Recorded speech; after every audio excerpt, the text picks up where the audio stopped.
Hi everyone! Thank you for being here. My name is Jessica with Authentic Strive. This is our first Authentic Strive interview that we've had in a really long time, and today we are here with author, speaker, and incredible human, Danny Bader. Thank you, Jess. I appreciate it. Hey everybody. Thank you so much for being here. Oh, it's my pleasure. Yeah, thanks for asking. Of course. So we will be discussing gratitude and what that means for us, organically just going through the ins and the outs of its importance and why it means so much to be grateful. Yeah. Yeah. So It's pretty powerful. it is really powerful. Yeah. So how did we meet again? Tell me how How did we meet? how did we meet? I learned that you existed literally this time 2 years ago. Mm-hmm. And I was reading this book. At the time it was called Back from Heaven's Front Porch, and it is now called Back to Life. Right. Correct? Yes. Yes. Second edition. Yeah. Second edition. Yeah. And it just really, it spoke to me in a way that I needed it at the time. It was like before the pandemic, and I just turned 29, and I remember reading that you were 28, and so it was this moment for me of like, wow, you were so relatable, and your story, which I would love for you to be able to, just give like a little bit of a background. It really spoke to me and what, in some ways, like what I personally experienced emotionally. And then, ironically, our mutual friend Robin, we met a few months after I read the book, and she was like, oh, there's this awesome book, it's by this author, and I was like, oh my gosh, like I know exactly who you're talking about. Right. And then she did her Spark event that we both attended. In May. Yeah, that Fast was great. forward, like a year and a half from the time we initially spoke of like this conversation. Right. Yeah. And she reached out and let me know that you would be there. And that's how we met. Yeah, it's cool. Yeah. It's good. So it was really, really like felt kindred. Definitely kindred spirits. Definitely. And I'm It's a great term. I love that term. Right, me too. Yeah. Just so grateful, because at one point there was about a year that I actually went back and forth with, I'm going to email him. I'm not. I'm too nervous. And something kept telling me to wait. And the moment that we actually like physically met, and you were there, and I was with my mom, and then you walked to the table, and Sure. it's like, this is why. Yeah. This is why it had to happen this way, because there's something about like being energetically human to human that really changes things. Yeah. So. It sure does. Yeah. Yeah. So would you mind just giving us a little bit of background? Whatever you want to share, maybe your story, who you are, and definitely eventually touching on, like your passion for wanting to write this book and share. Right. Yeah. Cool. Yeah. So I had an interesting experience when I was 28. And that's what the book is predicated on. So it's very much based on a real life event. And me and a friend were lowering a metal ladder, and we tragically, mistakenly hit an electric line that had about 8,000 to 10,000 volts of electricity in it. And it came down and went into my hands, and it came out my feet, right, my flip-flops. You can see a big scar there still from where it came out. And the short story is, my friend and I died. And I came back to life, thus the name of the book and our podcast, and he didn't. He was 36, beautiful guy, married, 3 kids, son and 2 daughters, and one daughter was just, she was only a few months old when this happened in July. So, tragic accident. I have this experience where I cross over, and I feel, the joy and the peace and the love that we many of us have a faith in that comes after this life. And those words don't even, you and I have talked a little bit, joy, love, peace, they're like words of this human existence. And I always say that the human spirit is hardly human. Yes. So yeah, my spirit left my body, and it was joined with its source. So then I had the road back, and it was not real good. I was really screwed up with a lot of guilt and, blame on myself, and not feeling good about myself, and not feeling that I deserved to continue with my life and be happy. So, abuse of alcohol and, some drugs and, you just do anything to make yourself feel better, It's like sex, drugs, and rock and roll, and none of that works. Yeah. And so I went to the Outer Banks of North Carolina with the intention of just kind of ending it all again. And thankfully I didn't. So I came back, and as I started to get better, and my wife and I got married, and we had one child and then two, and I got back into the proverbial game of life and got through that tragic time, which we all can. And then I would tell my story, and people said, you should write a book. So I started it about 17 times probably. Wow. And I had all that noise in your head to go, you can't write, it's not going to sell, all that negative stuff we bring onto ourselves. And then finally got into a rhythm and had some great editors and wrote that book back to life. And then since have written Abraham's Diner was next. It's a small little business fable. And then my third one that I really liked was I Met Jesus for a Miller Lite. Yes. And my mom loves it. Yeah, right? To pieces. Oh, that's so cool. Your mom's great. So, but people will say a lot of times, because sometimes I'll give them out when I'm doing workshops or whatever, like I do. Yeah. And people are like, oh, is it religious? It says Jesus. Right. And I always say, well, it says Miller Lite too. I mean, it's just a story. Relax, relax everybody. And then, as you know, I have a fourth one coming out here in a couple of weeks. And that is called Taking the Shit Out of the Show. Yes, I cannot Taking the wait. Shit Out of the Show. Everyone right? needs to get this book. Yeah. I just know it. Yeah. All of them. I'm happy with the way it came out. It's the subtitle is 7 Short Stories of How to Navigate Life's Challenges. Wow. So there's an opening chapter where Sammy from this book is the main character. Remember Sammy? Yes. So she's the main character in this one. Oh Yeah, my I think you're gonna like goodness. it. I'll get you a copy. Okay. And Sammy drops into 7 people who are experiencing, what we call the shit shows of life, right? The struggles. Yeah. One is a woman whose husband cheated on her. Another woman lost her son. And one woman's a multi-millionaire business person that built this business and now is losing that to some things. Wow. So it's just all those struggles that we go through. Wow. And the whole theme of the book really, there's a sub-theme of gratitude for sure in there. Yeah. Being grateful for what we have. But it's just resilience and perseverance, because we're going, the proverbial shit show is a struggle where there's chaos and uncertainty. That's kind of the definition, right? We've all been there. You and I have talked about both of our struggles. And, the way that I put it is, people go, well, isn't a shit show where you grow stronger? And I say, yeah, absolutely. So taking the shit out is not eliminating the brutal facts of a struggle, right? It's how do we deal with it? So the show is life, and it must go on, right? The show must go on. The shit that I talk about really is how do you deal with it? Where's your faith? Where's your support network? What are you doing inside to monitor your thoughts? And you're going to have the negative ones, right? I do. We still just can't let them win. That's the key, right? Yeah, there was a quote that I came across this week, and it said, "We are all in the gutter, but some of us are looking at the stars."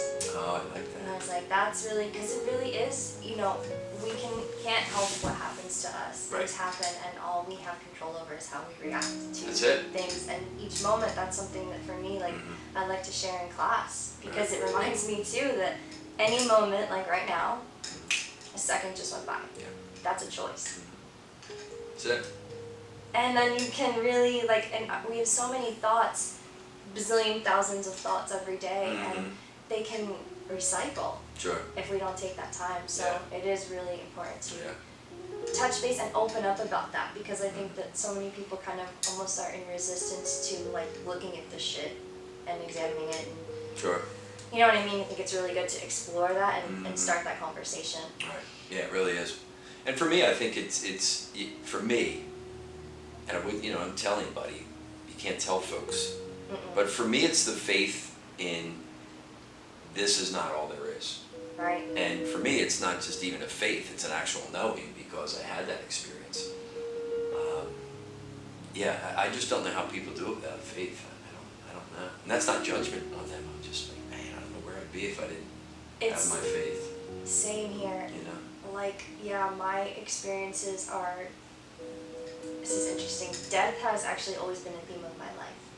So my mom was 35 when she was 8 months pregnant with me and she had grandianism. So neither one of us were supposed to like make it. That's something that I'm actually hoping that I can interview her about. Trusting. No, we had a trust, part right? one, but Trust. yeah. So, you know, then you fast forward, like, great little family, me, my mom, my dad. I was 7, my dad passes with lung cancer. Then, you know, I told you earlier in my high school experience, and then we moved up to North Jersey with my grandmother. She gets diagnosed with cancer within 6 months, passes a year later.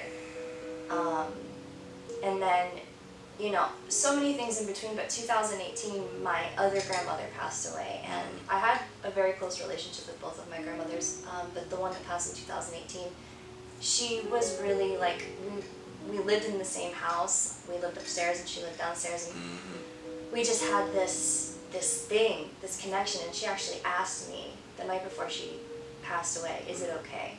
She was telling me about her family, and she was like talking to the air. And this isn't really something I've even like shared, but you know, I know because I've felt, and after my dad passed away, I like heard him and like saw him, and even though I haven't, you know, died, it's like a theme for me, and it took me out, like the anxiety of dealing with, I had such bad anxiety that it was like someone, if my mom didn't come home from work right in time, was calling, and then it was, if she didn't answer after 30 minutes, tears. Yeah. And just... We go to the worst possible outcome, right? Yeah. Yeah. So, for me, that too, it is definitely like faith, that extra thing. Like, if there wasn't that, I don't know what I would be, where I'd be. I know, right? Yeah. Yeah. For sure. Yeah. 'Cause, You certainly had, the struggles of loss, you know? Yeah. For a young person. You know, many people don't experience that until later. Right. You know? How does gratitude factor in? I'm curious for you with your grandmothers and your father. Yeah. Is there any gratitude connected to those experiences? This is a collaborative interview, isn't it? We were just trusting you. Yes, we are. We can do another one later. Too. No, this is perfect. Yeah. For me, gratitude came into play once I understood its importance and significance. Mm-hmm. So it wasn't so much like, it wasn't pretty. It was like I did not even know what to be so grateful for. I had such a wonderful upbringing and took myself through so many experiences as a young adult, but like missed out on so much because I was so stubborn and headstrong and like, I know everything. Sure. And then... And young. Yeah, right. And then mistakes and just kind of like hit the bottom several times and realizing what I've always had all along. Right. It's funny, like now I feel like the young me, like the child in me that was just very happy before all of the crap came in. Right. And so now it's being appreciative of the crap as well. Yeah. Because if you look back, it's like, well, if this didn't happen, this other side of it would not have blossomed. Mm-hmm. So that's been really what's helped me understand that like the polarity is key, honestly. Mm-hmm. So and this was one of the things that I wanted to ask you as well, because you are one of the most kind, humble, just beautiful humans. And thank you. Yeah, like even at the Spark event, I remember Valori Thomas was speaking. Oh yeah. She needed water. Yeah. And you went and you ran around and you grabbed her water and you brought it to her, and it's just... She's a cool lady too. Amazing. Yeah. I only met her that one time, but what a great soul, right? Good spirit. Totally. Yeah, Valori, yeah. And she's cool. You can tell, you know what I mean? Like you speak of, someone says, what's your, I believe it was Robin Ciara, she asked you, like, what are you the most grateful for, or what are you the most proud of? And you said your family, your children. Yeah. That's, you know, it really just speaks so much to me how you've been able to really create this whole, like, world for yourself and share your stories, and it comes back to the basics for you. Yeah. So that's something that I really would love for you to be able to...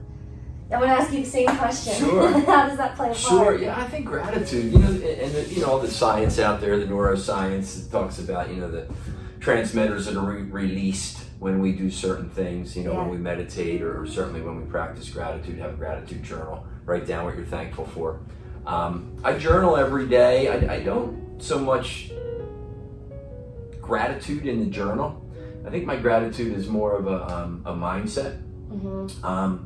And certainly I'm very, very thankful for the life that I have that almost never happened because, you know, I almost let life win and beat Danny Bader, right? Or beat Jess. Yeah. And, you know, life is, as you said, and the Stoic philosophers, they always knew that there was going to be misfortune, right? And I think it was Seneca or somebody said, you know, I'm sad for you who has not experienced misfortune, for you know not how great you can be, right? So it's through those difficult times. So I'm just thankful that, you know, I've got wonderful people in my life. I have a good, strong faith. I continue to meet really cool people like yourself. Yeah, the gratitude for me is just what can I be thankful for today? You know, I drove down this morning down the beach, you know, to come down and do some work at the house and then come over to see you. And it was just me because my wife went in another car with her aunt, and I had to top off the Jeep, and you know, no music. I had a cup of coffee from Wawa, and I'm just like, man, this is so good, you know. That really, that's one of the other things that stuck out for me in reference to your book as well. You said that you started to wake up every morning and get on your knees and pray, and that I did that. Yeah. Like after reading that was like, oh cool. That's where we're going. Yeah. Like, that's what needs to happen. Yeah. And it's a really awesome way to put gratitude into action. It is, yeah. Yeah. Yeah. Even writing, I used to do this thing where I had a jar and I would write like a word or a phrase and would just pop it in the jar. You know, I definitely need to get back to that. Of what you were thankful for. What I was thankful for. Yeah, absolutely. What you appreciate. Yeah. I think it's really cool. And you know, it helps too, and there's in the fourth book coming out, there's a couple of chapters around loss where people lose loved ones. And you know, gratitude is so powerful in moving through the hurt when you lose somebody to get to the healing, right? If you're just focused on hurt, for me, there's not a lot of momentum there. And people will say, well, the hurt won't go away, and I'll just say, yeah, but if you focus on healing, right, and hurt's on that path with you, hurt's a part of healing. If you have that look on healing, I'm moving through this, I'm going to grow stronger again, I'm going to create some really cool things, and I'll continue to miss them and love them and honor them and be grateful that they were in my life. I think that's where gratitude shows up. Yeah. You know, I've lost, you know, some friends recently. I lost, you know, Bruce when I was 28, and it does hurt, you know. When I offer people, I'll say to them, what was the one thing that you liked about that person? Right? So what do you remember about your dad? What's one thing that you really liked about him? What would you say? His charisma. He was funny, and he made everyone laugh and feel something because he was a stand-up guy. Okay, good, Yeah. good. So then I would offer to people, just take that, right? Yeah. And how can you just put some of that in the world? You know, that's it. When somebody passes, I think, what's the greatest thing I loved about this person, and how can Danny put more of that in the world? Yeah. And then it's just the gratitude for having had them in your life. That's Even as much as you miss them, you go, wow, man, what were the chances that in this world of billions of people that, you know, my buddy John Angelo passed from cancer several years ago, and my college roommate, you know, and he fought it twice. He used to do the Escape the Cape triathlon and all. I mean, just a great guy. Yeah. And you know, it really hurt when it still hurts when we've lost him. I just always think, man, how cool that I knew him for, you know, 30 years. Yeah, you know? And now I know his mom and dad and his brother and sister-in-law in Avalon. I'm like, it helps you move through it, you know? Yeah. And I know and I trust that Angel's spirit is there, you know? I feel him a lot. We got cardinals over in North Cape May in the yard sometimes, and I know it's Angel. There's no question. Yeah. I just feel his spirit. We never leave, we only transform. Yeah. That's something that I actually wrote recently, because there is that reminder, and it is so special to have. It's rare to even have, in my opinion, extremely genuine connections. Yeah. But at the same time, I feel so fortunate that I've had a significant amount, you know what I mean? Yeah. And it's just like, without that person's impact, you know, we wouldn't be who we are. Yeah. And so why not celebrate and focus on the celebration of that time rather than the pain of Yeah. just feeling the loss of them all of the time. It really is perspective, and turning your pain into passion has been definitely something that's gotten me through. Yeah. It's very useful. It is, isn't it? You know, like you feel it, but how can you, and that's something that automatically I gravitated towards with you. It's like, you might feel something, but how can you help someone else with what you're feeling? Because Sure. we're here. Yeah. We have this life. Sure. So what can we do? Yeah, you just have to show up and be with them. Sometimes not even say anything. Right. You know, I knew there's a couple parts in this book where Sammy says, you know, I remained quiet because nothing needed to be said. You know, I just needed to be with that person. That's so key. And let the just let the spirit do the work. That took me a really long time. I used to try and fix. Yeah. So you can't. Yeah, no, we can only influence and support, you know. Yeah. Yeah. Yeah, sometimes you know, we have to go through these things, right? And we have to kind of fix on our own. I think one of the quotes that I had in the book is one cannot shorten the path of their shit show. Right. So we have to you can't shorten it. Yeah. You know, you got to go through it. And as you said, you know, it's the approach of going through it really which starts to shift it. And you know, there's the beginning, there's the middle, and there's the end of it. And you know, sometimes it leaves a lot of residue in our life, and other times we look back and go, oh yeah, I forgot about that time. Yeah. You know, that was a tough time for me. That was, you know, rock bottom, as you said. We hit that rock bottom. Was that the switch for you? Like when you wrote, like in your story, was your rock bottom, that was like the switch pretty much, right? Yeah, rock bottom was it.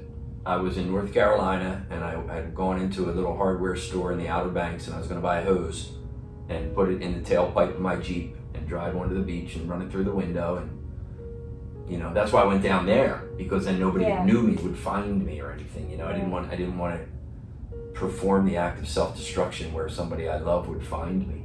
But you had phone call. Yes. I didn't buy the hose. Now, in the book, Jake buys the hose. Okay. Right? Because my editor said, I said, but I didn't buy it. And I'll tell you why I didn't buy it, and that's an interesting thing as well. But the editor said, no, Jake needs to have the hose now, because the hose is a symbol of his struggle, right? Who's the hose, you know, people see the hose, it's that, is he going to do it or is he not going to do it? Right. Know? So I said to the editor, I'm like, but that's not true. And he said, well, listen, this is based on truth. If anybody asks you, was this part true, was this part true, you just tell them. And then once he kind of gave me permission, I guess is the word, not that I needed it, I'm like, okay. He said, listen, your story is just here to support people on their journey. They probably didn't get electrocuted by 8 or 10,000 volts. Right. And they've got to struggle just like you had. Yeah. Right? So what are the principles that we need to focus on? You know, that's what the book is about. But the hose, why, and I'll tell you the phone call in a minute. I didn't buy the hose, and this is interesting. I think about this a lot. I was in the hardware store, and I was kind of looking at the hoses, and you know, I was drinking way too much. And I'm actually looking at the colors of the hoses. Like, what color am I going to buy? Is that bizarre? Yeah. That you're looking like, do I want the green one? Do I want the blue one? 15 feet, 30? It was like this crazy thought process. And then this woman walked by and kind of, she said, I don't even know what she said, something about hoses or gardening or whatever. And it like shook me out of my funk. Yeah. And I often now think, because I'm coming to the realization that there's a hell of a lot of angels hanging out around down here. Yeah. And I'm like, I wonder if that woman just dropped down to startle me and not buy the hose. And after I didn't buy the hose, I went to the bar and got drunk. So that was interesting. And then though, when I came out of the bar, you talk about the phone call, that was rock bottom. Yeah. You know, so here I am, I'm like a day or two away from this bizarre act of self-destruction. And then I came out of the bar, and I was walking back to my motel, and I saw a phone booth. And I went in, and it was I don't remember seeing it the day or two before, you know? And it's like this magical, you know, like light shining down. Yeah. It was wild. So I go in, I call my mom, and she said, "When are you coming home? We can't wait to see you." And I just had a lump in my throat, man. And she didn't know. She knew I was messed up, but not to this extent. And I said, "I'll see you in a couple days." And I walked out, Jess, of the phone booth. And that's why, one of the principles around vision in Jackrabbit. The Jackrabbit has really good vision because its eyes are back on its head and high up. Yeah. So if I'm a Jackrabbit right now, I can see this whole room. So cool. Which is good for us as human beings, right? Right. Focus on something, yes, and make sure that everything else comes along. So the little voice in my head, oh my gosh, I probably told this story a bazillion times, but when I walked out of the phone booth, the little voice in my head said, "I wonder what it's going to be like when I get better." Wow. And that was the first time from July until October that I focused on better. Wow. It's not going to happen overnight. It's still going to be a struggle. But now there's a vision of getting through it. So I think it's so important for us as we struggle. You, me, anybody that might be listening. You can't dismiss it and go to unicorns and rainbows right away.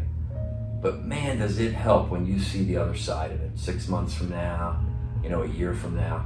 It's powerful. It's so brave of you to openly share your story and your struggles in this aspect as well, because you could have filtered some things out, but you chose to leave it in. And there are so many people, myself included, that I know are just deeply impacted because you went the extra mile, because you go the extra mile with things, and you know that it's bigger than you. Like the story is bigger than you, and the message, and it gives me inspiration to know that, because mental health is so important, and I've had my own mental health journey, and I meet a lot of people that are either in the field or are experiencing mental health and what that looks like for them, or want to kind of learn more. Everyone, we're always on our own journey in general, but I feel like this journey is a journey in its own, in its own right, and then connecting the heart journey with the mind journey and allowing them to be friends. It really just speaks on the level of what everyone needs to hear. Yeah, that's a great line you just said, allowing your heart and your mind to be friends. Thank you. That was really cool. I like that. It's my own personal, they get in the way, Oh God, yeah. Intuition for me there was a point where I was always very in touch, and there was a point where the intuition was the anxiety and the intuition were, I could never decipher which one, and it really messed me up. Right, yeah. So now it's my vow to allow there to be fluidity. Yeah. Yeah. Yeah, I think that's cool. Yeah, and just, and I think it's cool that you're just so honest. So many times it's how many of us are in our rooms crying, in our homes crying, in the car crying, and then we go out to, dinner, or we say, "Hi, how are you?" "Oh, great, I'm good, how are you?" Yeah. We send each other a quick message. They see your social media. "Oh, they must be great because you have a pretty photo of yourself." Right. And it's just, my thing is let's share the other side. Yeah. There's this in 2016 when I started getting into mental health, there's this deeper this, I guess, organization called Half the Story, and I loved it because they would have you share the other half of your story. Oh, I like it. Yeah. And that really got me thinking, there's so much value in that. Yeah. Because now we're open. Oh yeah. We're free. Yeah. And we can learn so much from one another's stories, right? Yeah. Because as I said, the stories, the struggles, whether it was you, in high school when you're having the issues, junior, senior year or whatever, whether it's me getting, electrocuted, somebody loses a loved one. Right. It's that pain and that struggle, and there's just certain principles that I believe will move you through any difficult time. Yeah. And it's how can you raise your hand and say, "Hey, I need help, man. I feel really bad." Can you touch on a little bit of the principles? Sure. So the Jackrabbit principles in the book. I worked for a company, when I was in my early 30s, I guess. And that's where, when I was working there, large corporation, and I went and got my coaching certificate out in Santa Barbara. Wow. Yeah, it was cool. It was very cool. I had to go out there like 3 or 4 times over 8 months. It was a cool place. Amazing. Special place for sure. Yeah. Yeah. So I at the end of that program, I had to do a project. You know, to graduate, you can do a paper, a thesis, or a model. And I thought to myself, you know, what principles have I applied in my life that helped me move through that difficult time of, you know, on the verge of taking your own life, to now married, you know, not perfect as a man, but, you know, married and 3 kids and you know, working to do the best you can. And that's when I started and put the model together. And it was also, Jess, where it wasn't just like me. I didn't invent these. These have been around forever. I called them Jackrabbit, right? Yeah. That's how they showed up for me. Because they were taught to you, essentially, when you traveled a little bit, To right? Moab? Yeah. Well, now, we don't want to give too much away, because remember, some of this book is fiction and some of it's not. Okay, I'm These, sorry. no, don't be sorry. These principles of Jackrabbit were certainly taught to me over my life. Yeah. And, you know, it as an author, in every book, you know, when you're making up characters, I'm sure I'm influenced by the people that I've met, and most time probably unconsciously. Yeah. So yeah, the principles that worked for me, number 1 was to develop a vision. And that gets back to that phone booth, right? I was at the lowest point of my life, and I said, I wonder what it's gonna be like when I get better. So vision's that ability to imagine what needs to be real, right? So anybody listening right now, I would say to you, you know, if I see you 12 months from now, and we haven't really seen one another in a year, and I say, hey, how's life since we were together, right, Jess? And you go, it's great, and I go, why? What happened in this past year? That's vision. And it's a really powerful concept. I'll lead people through where they actually write that story. You know, they write it out, and then they put it in their calendar on Friday, and so you get in the habit of, you know, so it's your health and your wealth, your spirituality, your career, and your finances, and your fun, and your travel, and your creativity. Right. You just tell the story, you know, as if it already happened before it does, so then more of it will. I remember when you spoke, you read the letter that you wrote to yourself. Yeah. So powerful. It's cool. Yeah. Yeah. And then the other principles is, the other 4 is to be still. For me, and you and I've talked about that. That's that meditation, the breathing, the prayer, journaling. You know, and as a Christian man, I just get back to, you know, be still and know that I'm God, because I believe the divine lives in the silence. You know, when we walk down to the beach here in Wildwood Crest, or I go out paddleboarding in Cape May or the Bay. You know, the spirit doesn't live in your inbox and your social media feed. Right. I don't think so. Some of you may think differently. Lives in the silence. That's great. It's often in the absence of sound that we hear the most. Remember that one? Yeah.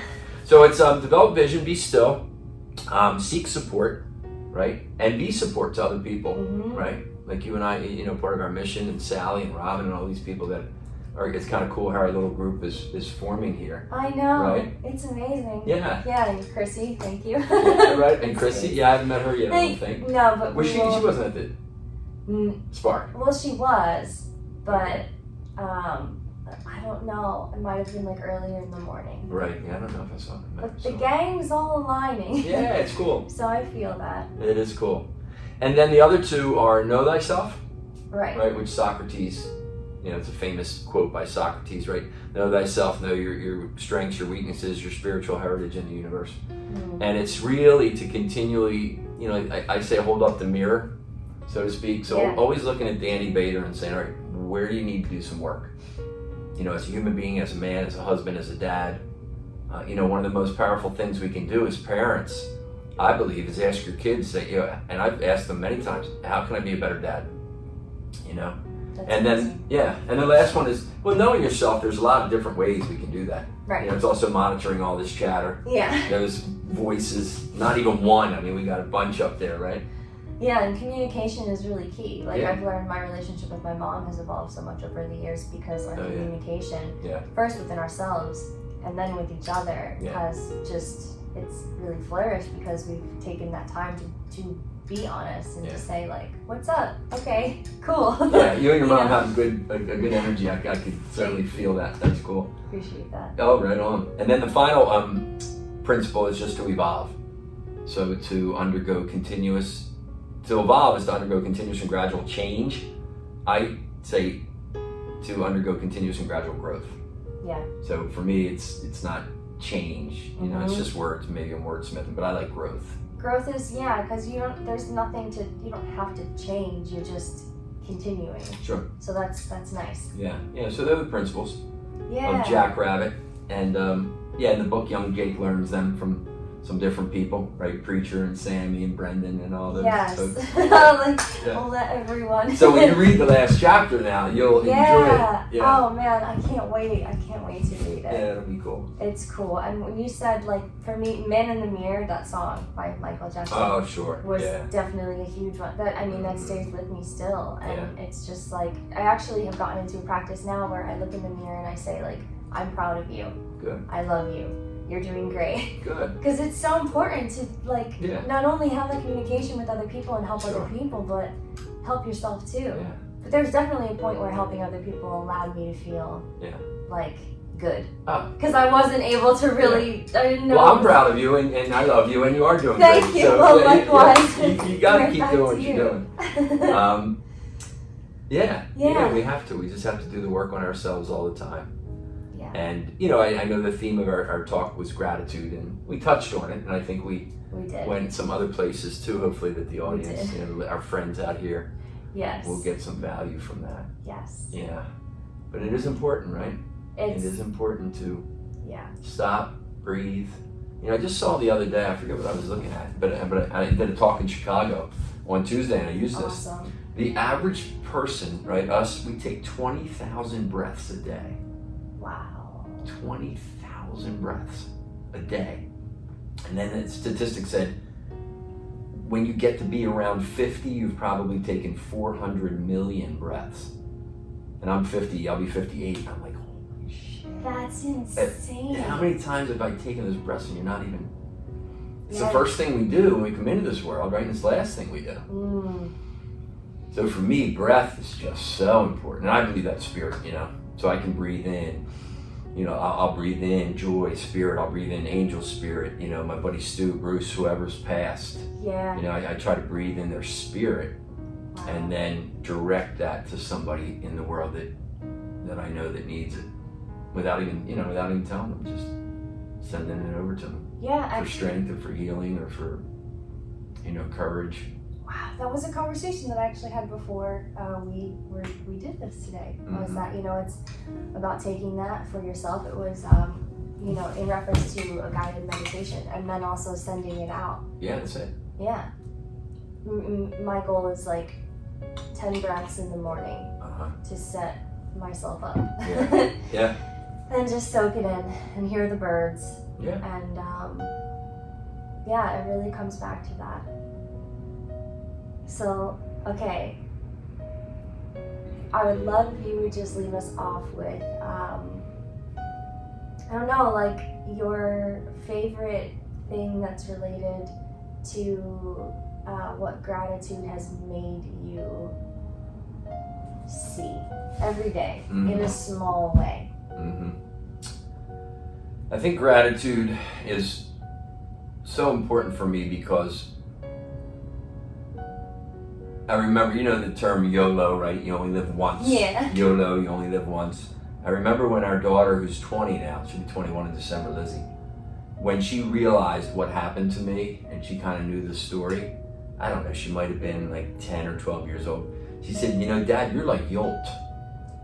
And she said, you only live twice. And I'm like, and she's laughing. And I think the gratitude for me is that it. I've come back and got a second chance. Yeah. And I just realized, man, that this is, every day is not guaranteed at all. Someday it's going to be our time. And I don't walk around with that morbidly, and I walk around with it with an awareness of that. And then that's when you're thankful for you, for me, for those around us. We're thankful for ourselves. So I think that's pretty powerful when you hold the thought, the knowing, the intuition that this life is not all there is. And then you can go out and have a hell of a good time, right? And help people and have fun and everything else.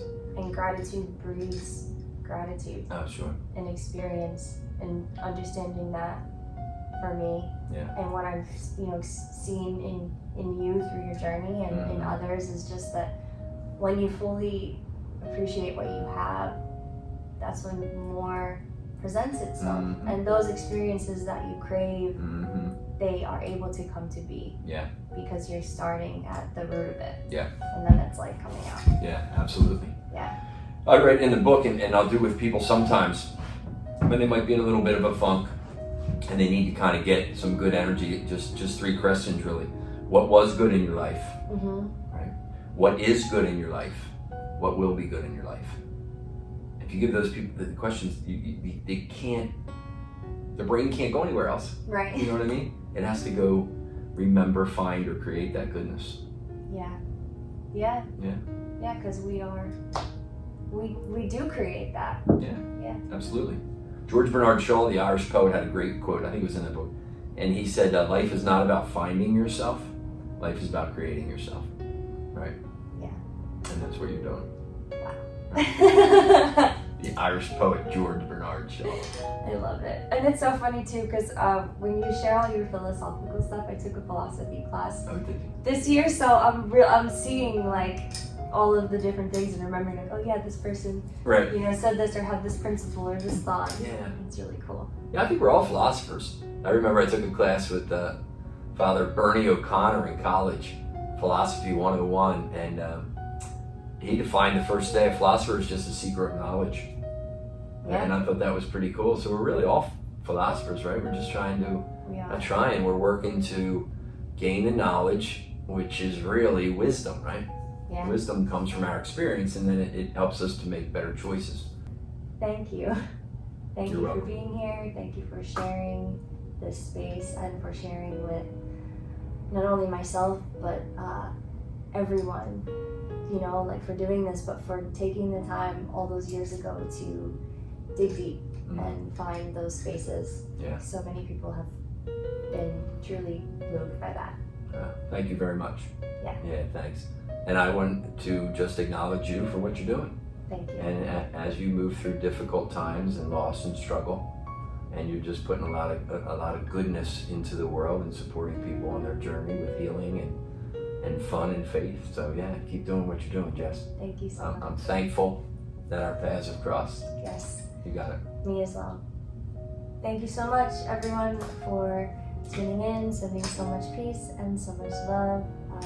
Once again, this is Danny Bader. He has a new book coming out very shortly. Be sure to check out Back to Life and any of your resources. Can you just share your website and maybe like your course? Sure. Yeah. Website is www.dannybader.com, and you can go there and see all kinds of different information and content about the books and my speaking, and there's an online course where I walk you through the Jackrabbit principles.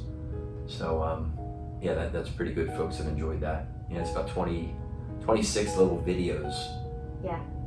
Sharing my story, and then giving people some exercises about Jackrabbit. Yeah. Cool. All right, keep doing what you're doing. Thank you so much. You're the best. All right, guys. Take See you, care. everybody. All the best.